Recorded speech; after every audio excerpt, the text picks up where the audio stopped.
A very good evening to all of you. In the last video of electrochemistry, that was the lecture 15. The last video of electrochemistry is lecture 15. उस video में we were calculating the E cell potential of the galvanic cell potential of the galvanic cell. तो वो उस derivations हम derivations कर रहे थे. derivations में जो हम लोग हाफ सेल लिए थे, हाफ सेल ये पोर्शन था, एक ये हाफ सेल था. ये राइट हैंड साइड में CRR होता था, लेफ्ट हैंड साइड में AOL होता था. लेफ्ट हैंड साइड में मैंने जिंक लिया था, यहाँ पे जिंक सल्फेट, इसमें कॉपर था, यहाँ पे कॉपर सल्फेट, यहाँ ये वोल्टामीटर में ऐसे वोल्टमीटर में कनेक्टेड था, यहाँ पे सॉल्ट ब्रिज था. और इसके लिए एक हाफ सेल रिएक्शन था, इसके लिए हाफ सेल रिएक्शन था. फिर इसको हम लोग कंप्लीट करते हुए, अगर वो वीडियो नहीं देखे हो तो प्लीज उसको एक बार देख के इसको देखना स्टार्ट करना. तो E cell equals to E naught copper plus 2 by copper minus E naught Zn plus 2 by Zn minus 0.0591 by 2 log base 10 Zn plus 2 by copper plus 2. अब ये यहाँ तक हम पहुँच गए. अब फॉर्मूला इस पे फ्रेम करते हैं. तो देखो इस पे एक स्टैंडर्ड फार्मूला हमारा बन गया. E cell equals to E naught copper. This is in right hand side. तो ये जो हमेशा आएगा इस केस में, तो ये कॉपर लिया गया है राइट हैंड साइड में इलेक्ट्रोड, और लेफ्ट हैंड साइड में जो इलेक्ट्रोड है उसमें जिंक लिया गया है. बट अब क्या होगा, अब ये चेंज करके एग्जामिनेशन में ये कॉपर इलेक्ट्रोड जिंक इलेक्ट्रोड के पे अलग अलग इलेक्ट्रोड्स होंगे, तो उसके बेसिस पे क्वेश्चंस बनाना होता है. तो ये फॉर्मूला जो हो जाएगा, it will be E not copper plus 2 bye copper के, ये राइट वाला portion E not right, this will be E not right. Right में जो इलेक्ट्रोड होगा उसका हम इलेक्ट्रोड जो सॉल्यूशंस होगा उसका लेंगे इलेक्ट्रोड पोटेंशियल जो भी दिया रहेगा, cell potential, standard cell potential, standard electrode potential. And this portion is Zn in left hand side में, तो यहाँ पे लेंगे E नॉट लेफ्ट, तो E not right minus E not left. Okay, minus अब ये पोर्शन आएगा 0.0591 बाय यहाँ पे N ले लेंगे. N अब कितने इलेक्ट्रॉन्स ट्रांसफर होंगे रिएक्शंस में उसको देखना पड़ेगा, बाय ये हो जाएगा log base 10 Q. ये हमारा फॉर्मूला फ्रेम हो जाता है. This is the formula to calculate the cell potential of a galvanic cell. Further इसको हम लिख सकते हैं E cell equals to, instead of this portion E naught right minus E naught left, instead of this portion we can just write E naught cell. E naught cell ये इसके जगह पे हम लिख सकते हैं E naught cell minus 0.0591 by में N log base 10 Q. ये पोर्शन लिख सकते हैं where E naught cell, अब E naught cell क्या हो रहा है, E naught cell जो आ रहा है E naught cell equals to E naught right minus E naught left. तो these are the formulas which are going to be used. ये फॉर्मूला हम ये सब यूज करेंगे फॉर्मूला अपने क्वेश्चंस में. तो अभी समझ लेते हैं E cell equals to क्या है, तो this is the cell potential.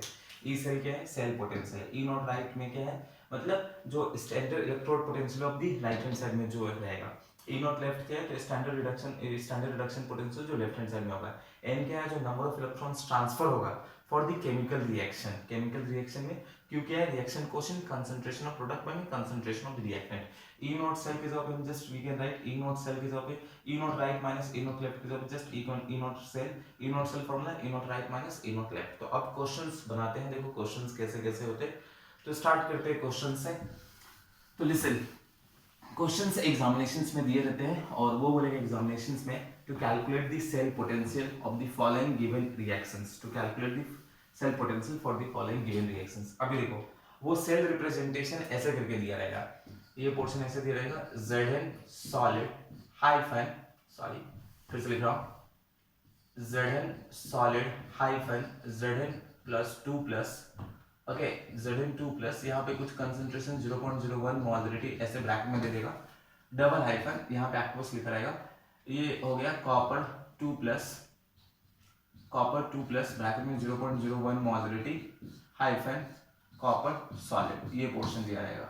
तो this is the cell representation, इसको सेल रिप्रेजेंटेशन बोलते हैं. ये जो डबल हाइफन है this is salt base, this is the representation for the salt base. ये जो डबल हाइफन होता है this is the representation for the salt base. ये लेफ्ट हैंड साइड है, ये पोर्शन जो होगा हमारा क्वेश्चन.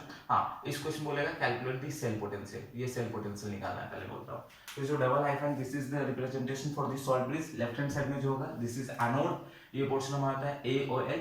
राइट हैंड साइड में जो होगा दिस इज कैथोड, ये पोर्शन होता है CRR. ओके, तो अभी हमें इसको कैलकुलेट करना है E सेल. ओके, तो चलो निकालते हैं E सेल निकालते हैं.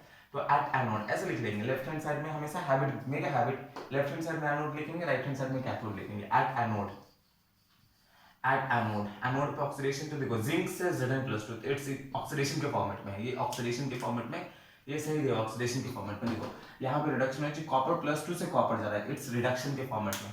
तो Zn से ये हमें मिल रहा है Zn2 plus 2 electrons and at cathode पे हमें क्या मिल रहा है, तो एट कैथोड हमें मिल रहा है Cu2 plus 2 electrons give Cu। तो दिस इज द, बहुत बार पूछता है what are the reactions at cathode and anode. तो this is the reaction at anode, this is the reaction at cathode. अब देखो दोनों रिएक्शंस को मिलाएंगे and we will form this cell reaction. तो अब देखो दोनों रिएक्शंस को कंप्लीट करेंगे, ऐड कर देंगे Zn से Zn2 प्लस 2 इलेक्ट्रॉन्स एंड ये Cu2 plus 2 electrons gives Cu। अब दोनों रिएक्शन को मिला देंगे, ऐड कर देंगे एंड इलेक्ट्रॉन्स ये कैंसिल हो गया। अब इलेक्ट्रॉन्स कैंसिल हो गया, दोनों को ऐड करके लिखना है। तो ये पोर्शन आ रहा है Zn plus Cu plus 2 gives Zn2 plus Cu। अब यहाँ से हमें दो वैल्यू मिल जाएगा, एक तो वैल्यू मिल जाएगा n का, एक वैल्यू मिल जाएगा q का। तो n, व्हाट इज n, जितने इलेक्ट्रॉन्स कैंसिल्स होते हैं इन दिस केमिकल रिएक्शन में, जितने इलेक्ट्रॉन कैंसिल होंगे that is the value of n। ऊपर में 2 है, यहाँ भी 2 है, तो 2 इलेक्ट्रॉन्स कैंसिल हुए हैं, 2 इलेक्ट्रॉन कॉमन है तो 2 इलेक्ट्रॉन कैंसिल हुए, तो that is the value of 2। Suppose ऐसा होता है कि ऊपर में 1 इलेक्ट्रॉन होता और नीचे में हमारा 2 इलेक्ट्रॉन होता, तो हम क्या करते हैं, ऊपर वाले रिएक्शंस को 2 से मल्टीप्लाई कर देते हैं, तो फिर हमारा 2 कॉमन है, तो जो कॉमन होगा इलेक्ट्रॉन वही लेते हैं, तो n का वैल्यू 2 होता है। सपोज ऊपर में 2 होता और नीचे में 3 इलेक्ट्रॉन्स होता, फिर कैंसिल करना है इलेक्ट्रॉन्स को, तो कैसे करते हैं, ऊपर में हम क्या करते हैं 3 से मल्टीप्लाई करते हैं, नीचे में कितना से मल्टीप्लाई करते हैं 2 से मल्टीप्लाई करते हैं। Every time we have to cancel the electrons, तो यहाँ से ये कैंसिल हो जाता है, इधर भी 6 इलेक्ट्रॉन, इधर भी 6 इलेक्ट्रॉन, तो n का वैल्यू क्या होता है 6। जो कॉमन टर्म होगा वही, that is the value of the n। Okay, उतने ही इलेक्ट्रॉन्स ट्रांसफर होते हैं। n इक्वल्स टू यहाँ पे 2 हो गया। Next we will calculate the q। अब जो q जो है, ये फाइनल रिएक्शन जो है, ये रिएक्शन एट एनोड है, this is the reaction at cathode, but this is the reaction in the, this is cell reaction, ये सेल रिएक्शन है। अब सेल रिएक्शन में q का वैल्यू देखो, concentration of product by concentration of the reactant. तो concentration of product का, product में क्या है Zn2 प्लस इनटू प्रोडक्ट में कौन है copper, in the solid phase में होगा, और वो हमारा है कॉपर 2 प्लस, और यहाँ पे हो जाएगा Zn। तो जो सॉलिड फेज में होते हैं इनके कंसंट्रेशन तो 1 हो गया, तो इसका कंसंट्रेशन 1 हो गया, इसका कंसंट्रेशन 1 हो गया। इट कम्स q का जो वैल्यू आएगा, it is concentration of Zn2 plus by में कंसंट्रेशन ऑफ किसका 2 plus, copper 2 plus, and this values are given bracket में, देखो यहाँ पे दिया हुआ है जिंक Zn प्लस 2 का 0.001 एंड कॉपर प्लस 2 का 0.01। यहाँ पे 100 से मल्टीप्लाई कर देंगे, यहाँ पे हम 10⁻³ मतलब 1000 से मल्टीप्लाई कर देंगे डेसिमल्स को हटाने के लिए।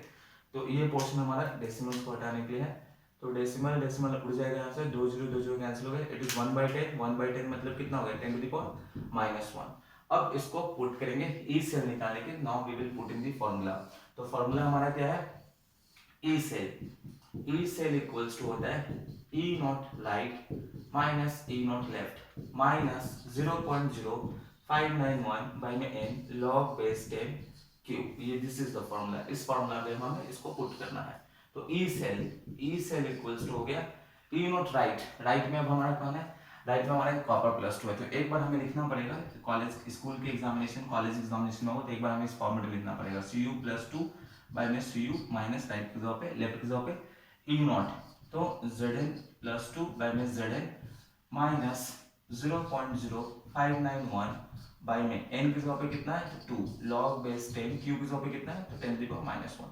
अब ये वैल्यू कहाँ से आएगा, दिस वैल्यूज, तो this values will be given in the examinations, don't worry, ये वैल्यूज दिए रहेंगे एग्जामिनेशन में। और एनसीईआरटी बुक में, क्लास 12 के एनसीईआरटी बुक में, it is given in the page number 69 old edition book, and those who have new edition books this is given in I think 71 page number 71 में दिया हुआ है, तो वहां से इसको देख लेंगे।